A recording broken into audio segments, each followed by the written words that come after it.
Welcome to Race to Win, a sailing podcast brought to you by racecues.com. We review 3D regatta replays and analyze racing tactics, rules, and winning strategies. My name is Jakin, and today's podcast is about Upwind race geometry. If you're an experienced racer, please bear with me as I go over some of the basics. The recording we're using today is from a J24 regatta in Texas. And let me go back a little bit and talk first about the wind. A lot of RaceCues users will ask us, how does the program know where the wind is coming from? And the algorithm that we use to compute the wind is fairly complex, but the simple version is that it divides people's tacking angles in half.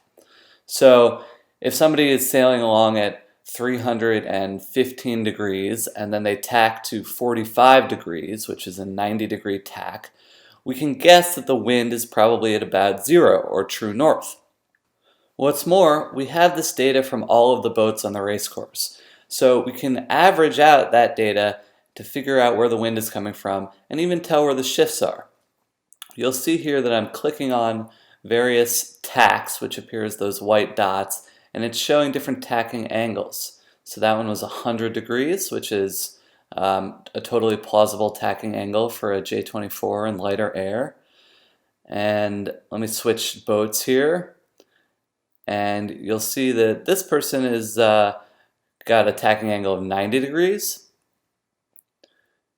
And their next tack was 72 degrees, so they hit a shift there and tacked on it. Well done.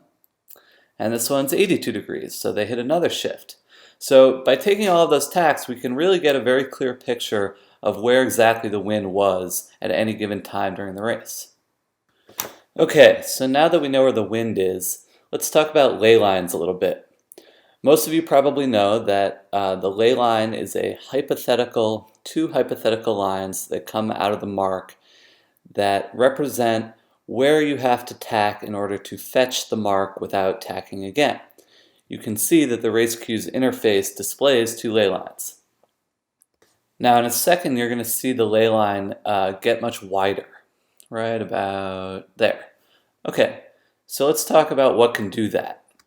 There are two possible explanations. The first, which I think we're seeing here, is different winds on different sides of the course can create ley lines that are at a greater than 90-degree angle.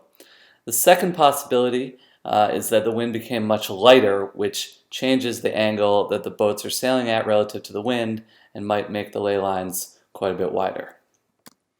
One important note that I think a lot of beginner sailors fail to understand is that whatever course you take from the start line to the windward mark is going to be the same distance if the wind holds steady. If the wind is shifting, you can sail more distance by sailing into the headers or failing to head up on the lifts. But if the wind is steady, as long as you are within the ley lines and you have not overstood or gone outside the ley lines, you're going to sail the same amount of distance from the start line to the windward mark. Next, I want to show you the ladder rung display or match mode in RaceCues, which shows how much progress you've made to windward. How far you are to windward, or what ladder rung you are, is how well you're doing in the race or on the windward leg, as long as you're still within the ley lines. Sometimes sailors will come to us and say, hey, I fell behind this other boat like 200 meters in a matter of seconds. That's not possible. I wasn't moving that fast. Of course, they're right. They weren't moving that fast, but it's entirely possible in a major wind shift. And that's what we've been watching right here. The wind has shifted really far left, and frankly, Scarlet has gained about 300 meters on the red boat, Bling, in a very short period of time. In fact, it's gone so far left that frankly, Scarlet has now overstood the ley line and sailed more than the minimum distance.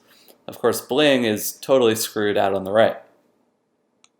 Okay, here's another example of the RaceCues match mode tool and the ladder rung. So you can see these boats are basically right on the same ladder rung. Let me move it a little bit. All right, so which one's going to get to the mark first?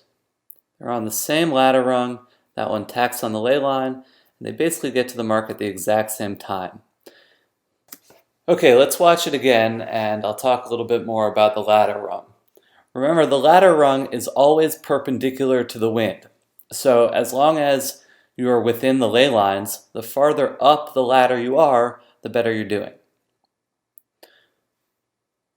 This illustrates the danger of getting too far out on one side of the course too early in the windward leg.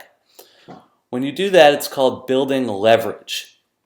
And just like when banks build leverage, it comes with a lot of risk.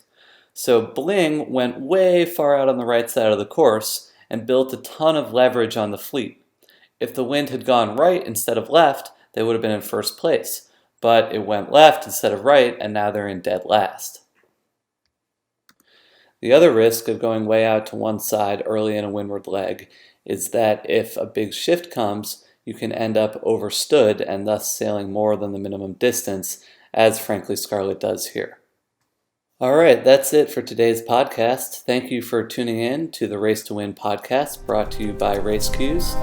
And make sure you visit our website, raceqs.com/podcast, or leave us a review on iTunes. We'd love to hear from you. Thanks and happy sailing.